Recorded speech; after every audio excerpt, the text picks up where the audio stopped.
ቁጭ ብለ ጨለማውን ከምታማርር ተነስና ሻማ አብራ። ዓለማችን ላይ 96% የሚሆኑ ሰዎች አማራሪዎች ናቸው ይለናል ጥናቱ። ለምን ታዲያ 4% ከሚሆኑት አመስጋኞች ማለት አትሆንም? ሁለት ህፃናቶች ተፈጠሩ፣ ተጠባብቆ ነው የተፈጠሩት። መለያየት አይችሉም። አንደኛው አመስጋኝ፣ አንደኛው አማራሪ ነው። አመስጋኙ ልጅ እንደዚህ ይላል፣ አምላክ ሆይ ከዚህ የባሰ ነገር ስላላመጣብን አመሰግናለሁ ይሏል። አማራሪው ልጅ ከጎን እንደዚህ አለ፣ ምን ከዚህ በላይ አምጣብህ፣ አጠባብቆ ፈጠረን ይሏል።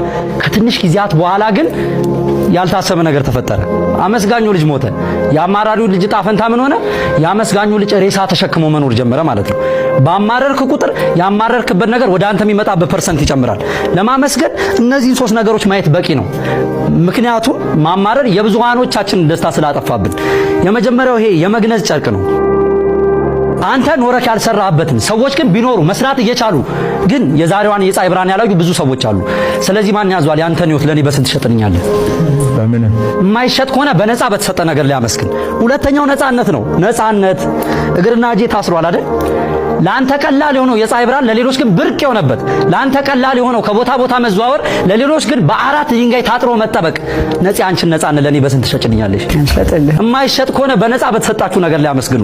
ሶስተኛ እንግዲህ ላውልቀው፣ ይሄንን ወጣት ተመልከቱት። 7 ዓመት መራመድ አለመቻል፣ ከ10 እስከ 12 ሴንቲሜትር በአንገቱ ብረት ገብቶ ለ10 ወራት መተንፈስ።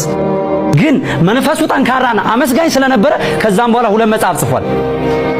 ተመልከቱ እንግዲህ እናንተም ይሄን ቪዲዮ የምታዩ ሰዎች አይናችሁ ያያል። ይሄን ቪዲዮ የምትሰሙ ሰዎች ጆሮአችሁ ይሰማል።